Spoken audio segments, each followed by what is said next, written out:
পৃথিবীতে অসংখ্য প্রাণী আছে, কিন্তু এর মধ্যে কিছু প্রাণীকে দেখে মনে হয় এরা যেন ভুল সময়ে ভুল পৃথিবীতে এসে পড়েছে। আজকের ভিডিওতে দেখব ঠিক এমনই 5টি অদ্ভুত প্রাণী যারা পৃথিবীতে থাকার মতো নয়। তোমরা যদি এই ভিডিওটা দেখো, আশা করি তোমাদের অনেক ভালো লাগবে। 1. এক্সোলটল।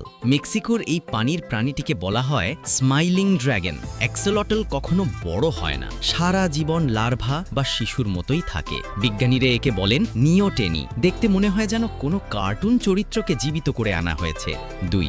নেকেড মোল র্যাট। এদের গায়ে প্রায় কোনো লোম নেই, দাঁত বড় বড় আর চেহারা দেখতে একেবারে অন্য গ্রহের প্রাণীর মতো। সবচেয়ে অবাক করা ব্যাপার হলো এরা ক্যান্সারে আক্রান্ত হয় না। বিজ্ঞানীরা আজও অবাক হয়ে এর রহস্য খুঁজছেন। 3. Dumbo octopus. গভীর সমুদ্রের এই অক্টোপাসটির মাথার দুই পাশে কান আকৃতির পাখনার মতো অংশ আছে। দেখতে ঠিক ডিজনির কার্টুন চরিত্র ডাম্বোর মতো।